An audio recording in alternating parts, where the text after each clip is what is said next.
Welcome. Let's understand interlocking for switching devices, that is circuit breaker, isolator or disconnector, and or switch for bus sectionalizer as isolator or disconnector for single busbar arrangement. Next, in this video, we will discuss interlocking condition for single busbar with single longitudinal sectionalizing disconnector or isolator and busbar earthing. Let's understand nomenclature used here. BB1 is busbar 1, BB2 is busbar 2, Q11 is busbar sectionalizer disconnector, Q15 is busbar 1 or switch, Q16 is busbar 2 or switch. Next, here let's understand interlocking requirements between isolators and earth switch. We will understand interlocking between busbar disconnector or switch on both sides of disconnector. Q11 is switchable if conditions 1, 2, 3, 4 and 5 are fulfilled. That is, main busbar disconnector hand crank is not inserted and end position interlocking is not activated. Then earth switch Q15 is open. Then busbar 2 earthing switch Q16 is also open. Then busbar disconnector with associated busbar is open.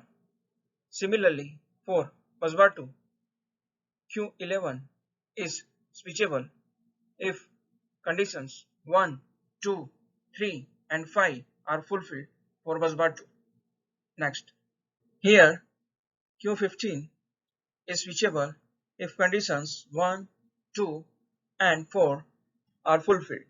That is, busbar disconnector Q11 is open and earth switch Q15 and crank is not inserted and end position interlocking is not activated.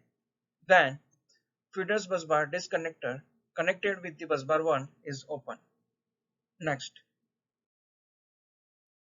here Q16 is switchable if conditions 1, 3 and 5 are fulfilled. That is, busbar disconnector Q11 is open and earth switch Q16 and crank is not inserted and end position interlocking is not activated. Then feeders busbar 2 disconnectors connected with busbar 2 is open. Next, here is the summary of interlocking condition between disconnector and earth switch for bus sectionalizer with single busbar arrangement. As discussed earlier, it is mandatory switchable equipment interlocking conditions and must meet conditions from 1 to 5. Other interlocking requirements can be complied as per client practice and local standard requirements. Next, to know more about air insulated substation and gas insulated substation, you may enroll to this course.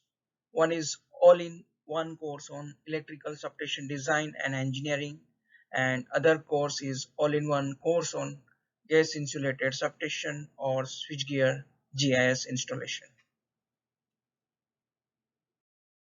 Dear avid learner, thank you so much for your patience and time. Stay tuned. We will discuss more technical stuff in upcoming videos.